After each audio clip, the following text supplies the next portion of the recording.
میرے عزیز نوجوانوں، پیارے بھائیوں اور پیاری بہنوں، آج کا موضوع ہے جاہل کون ہے۔ آج کے زمانے میں ایک بہت بڑی غلط فہمی ہے۔ لوگ سمجھتے ہیں کہ جس کے پاس ڈگری نہیں ہے وہ جاہل ہے۔ But remember this point, Islam says جاہل وہ نہیں جس کے پاس ڈگری نہیں ہے، جاہل وہ ہے جس کے پاس ہدایت نہیں ہے۔ قرآن پاک میں ارشاد ہوتا ہے وَقُلْ رَبِّ زِدْنِی عِلْمًا، آپ کہہ دیجئے اے میرے رب مجھے علم میں اضافہ عطا فرما، مجھے علم میں اضافہ عطا فرما۔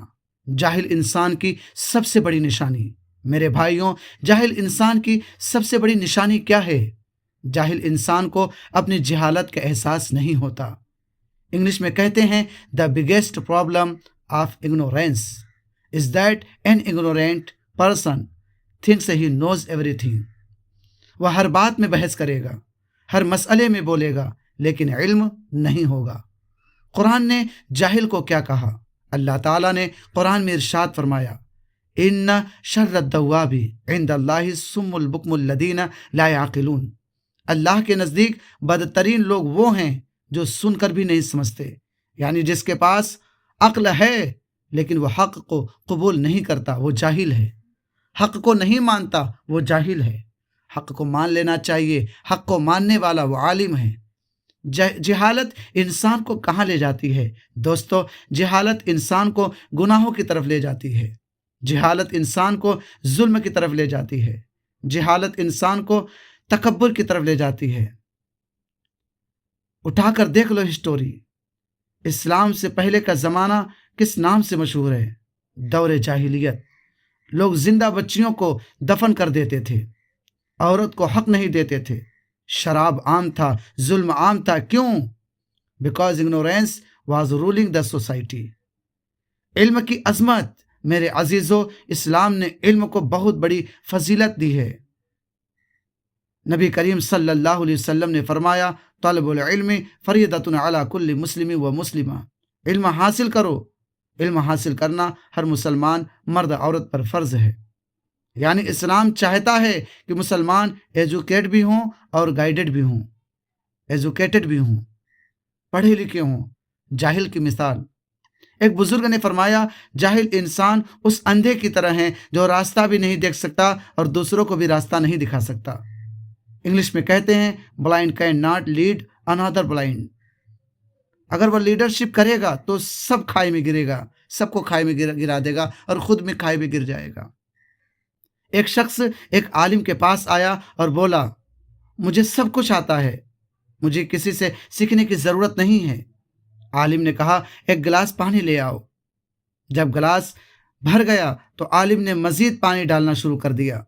وہ شخص بولا بس گلاس بھر گیا ہے، اب اور نہیں بھر سکتا۔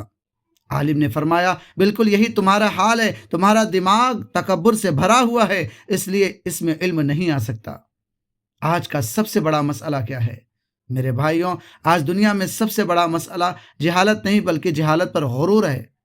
لوگ قرآن نہیں پڑھتے، حدیث نہیں پڑھتے، لیکن دین پر کمنٹ ضرور کرتے ہیں، دین پر تبصرہ ضرور کرتے ہیں، دین پر ٹپڑی ضرور کرتے ہیں۔ سوشل میڈیا پر ہر شخص مفتی بن گیا ہے۔ But remember Google knowledge is not real knowledge. Google کا نالج اصلی نالج نہیں ہے، اصل علم علماء کے پاس ہوتا ہے۔ جاہل اور عالم میں فرق کیا ہے؟ قرآن پاک میں ارشاد ہے هل يستوي الذين يعلمون والذين لا يعلمون، کیا جاننے والے اور نہ جاننے والے برابر ہو سکتے ہیں؟ ہرگز نہیں۔ جس کے پاس علم ہے وہ اندھیرے میں بھی راستہ دیکھ لیتا ہے۔ میرے دوستوں، آج ہم سب کو اپنے دل سے سوال کرنا چاہیے، کیا ہم قرآن پڑھتے ہیں؟ کیا ہم دین سیکھتے ہیں یا صرف دنیا کے پیچھے بھاگ رہے ہیں؟ ریممبر دس لائن، اگر انسان کے پاس دنیا کا علم ہو لیکن دین کا علم نہ ہو تو وہ ایجوکیٹڈ نہیں، جاہل ہے۔ اگر انسان کے پاس دنیا کا علم ہو لیکن دین کا علم نہ ہو تو وہ ایجوکیٹڈ جاہل ہے، یعنی پڑھا لکھا جاہل ہے۔ میرے بھائیوں، قبر میں ڈگری نہیں پوچھی جائے گی، قبر میں دولت نہیں پوچھی جائے گی، قبر میں صرف ایک سوال ہوگا تم نے اللہ کو کتنا پہچانا۔ اگر زندگی جہالت میں گزر گئی ہوگی تو انسان پچھتائے گا اور کہے گا یا اللہ مجھے دنیا میں واپس بھیج دیجئے، میں علم حاصل کرنا چاہتا ہوں، میں تیری عبادت کروں گا علم حاصل کر کے، لیکن اس وقت واپسی نہیں ہوگی۔ اللہ ہمیں جہالت سے بچائے، علم نافع عطا فرمائے اور قرآن و سنت کی سمجھ عطا فرمائے، آمین یا رب العالمین۔